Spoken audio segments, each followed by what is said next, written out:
น้องดาวบ่เมื่อน้องมื้อนี้เนาะคันเมื่อไอ้สิมาส่งก็ได้หั่นดอกคันสิเมื่อ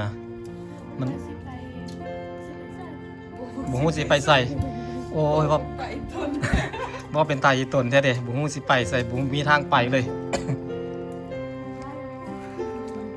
มองหาอนาคตบ่เห็นเลยเนาะที่พึ่งก็บ่มีไผเลยน้องให้แล้วบัดนี้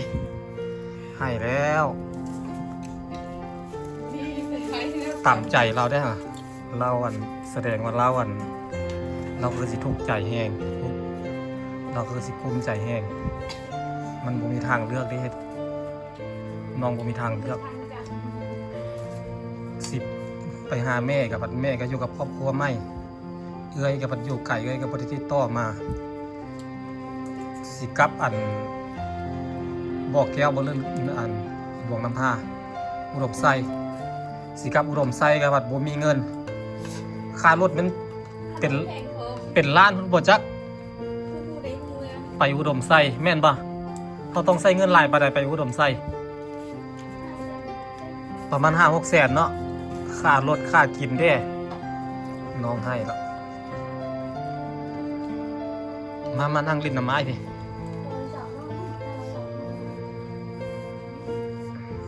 ตายตนเนาะ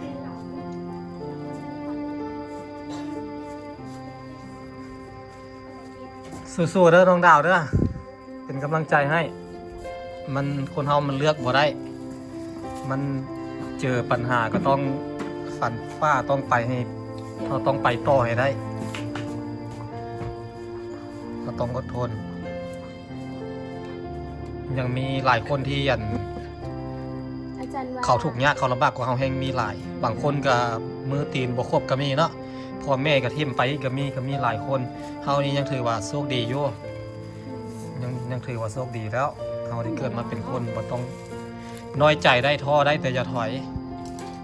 อาจารย์มาอยู่เย็นนี้ก็ได้ถ้าไปอยู่เราก็ได้ที่ว่าอยู่คนเดียวแล้วก็ย้านเนาะอาจารย์บอกว่าบ่มีทางไปก็อยู่โรงเรียนได้เขาเจ้าก็สิให้ข้าวให้น้ำกินอยู่เนาะ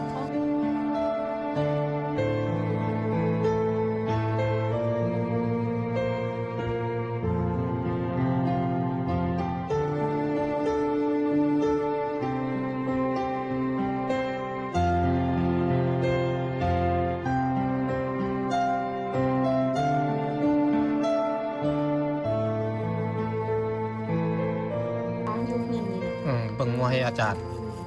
แล้วเจ้าเคยได้บ่บ่เคยเนาะ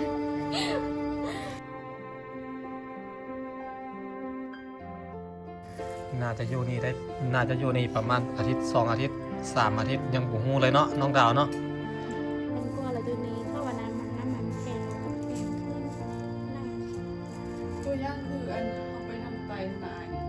เขาสิลงคำม้วนแต่ว่าเขาขึ้นรถบัสเซ่นะเขาได้เสียปีรถบัสเซ่ได้เขาได้เสียปีรถคำม้วนได้มันเป็นยังไงได้เสียเจ็บแต่ว่าเขาเมื่อที่รถคำม่วนเพราะว่ามันรถหลายอยู่คิวรถที่ต้นแต่น้องดาวนี่แล้วเนาะหาทางซอยน้องได้เนาะนี่เดี๋ยวนี้ท่านเจ้าอยากเฮ็ดอย่างก่อนอื่นในความคิดไอ้ขอถามเลยอย่างเงี้ยภาษาจีนแล้วระหว่างกันหมายถึงระหว่างนี้ไปหาเปิดเทอมนี้เนาะจากเรียนภาษาจีนเป็นเวียกเสริมเนาะถ้าเลือกได้เนาะถ้ามีคนซัพพอร์ตหรือว่ามีคนสนับสนุนเนาะอย่างเช่นแบบเอื้อยอ้ายบ่พ่อแม่บ่พี่น้องบ่แบบนี้เนาะอยากเรียนภาษาจีนแล้วเราจะไปหาเฮ็ดเวียกง่ายแม่นปะเฮ็ดเวียกกับคนจีนมันสิง่ายเพราะว่าคนจีนอยู่บ้านเฮาหลายแล้วสมมติอันประเด็นนี้มันบ่มีโอกาสแล้วนี่ตัดไปนี่ยังคิดอย่างอีกอยากไปใส่บ่ฮู้สิไปใส่แล้วเอ้ยเด้แล้วอันที่เจ้าบอกว่าจะไปหาเอ้ยอันที่2เอ้ยแล้วบ่ได้เอ้ยไปเอาผัวแล้วสิไปหาเขาก็เกรงใจเนาะเขาอยู่กับผัวแล้วไปหาเฮ็ดเวียกกับปัดบ่มีเวียกเฮ็ดเนาะไปเซิร์ชได้ว่าน้องกระทั่งอย่างทั้งเราแล้วแต่ว่าเราไปเซิร์ชขึ้นนึงเราทนไรมันนักเมื่อยโพดเขาเอา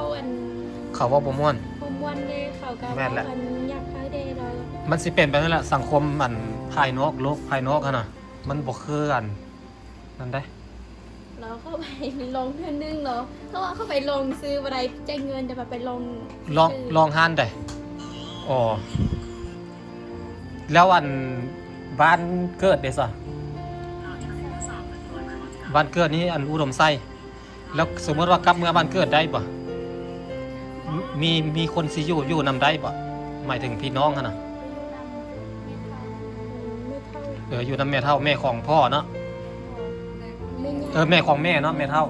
ถ้าแม่ของพ่อต้องแม่ย่าไอ้หลงอ๋อต้องไปอยู่นำแม่เฒ่าเนาะอืมแล้วน้องอยากกลับอยู่บ่ซะอยากกลับอุดมไส้ซัมซาอันเปิดโรงเรียนแม่นบ่ใช้เงินประมาณเท่าไหร่ประมาณ 600,000แม่นบ่ประมาณ600,000นี่เฉพาะค่ารถกับเฟอถ้วยเดียวแม่เนาะประมาณนี้อย่างน้อยมันต้อง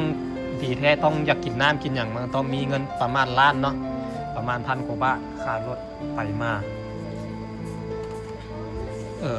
อันที่บอกว่าจะไปหาเอ้ยฮั่นเมื่อโอกาสแล้วบ่ได้ไปแล้วแม่นบ่แสดงว่ามีทางเดียวคือกลับบ้านแม่เฒ่าไปหาแม่กับผัดแม่ก็สร้างครอบครัวใหม่แล้วเนาะมันก็บ่คือบ่คือเก่าแล้วบ่เป็นอย่างเด้อบ่เป็นอย่างเด้อไอ้เข้าใจอยู่ไอ้ก็อีตนอยู่ไอ้หาทางซอยอีตนเราเนาะถือว่าเราคิดหลายเด้อเราเป็นคนคิดหลายเพราะว่ามันแบบคนเฮาเวลาเฮาบ่มีไผแล้วอะนะมันจดมุมขนาดเนาะไอ้เข้าใจได้มันแบบแนมหาไผบ่มีทางออกอะนะมันทางตันอะนะบ่มีคนที่สิเป็นแบบเสาหลักให้ได้พึ่งพาได้อะนะแล้วลำพังเฮาก็ยังบ่สามารถที่จะเติบโตพอที่สิเลี้ยงตัวเองได้อะนะประมาณนั้นนะความฝันที่อยากเรียนต่อกับบัดอยากเรียนอยากไปหาเวียกเฮ็ดกับบัดโลกกับปัจจัยให้กับเฮานำแด้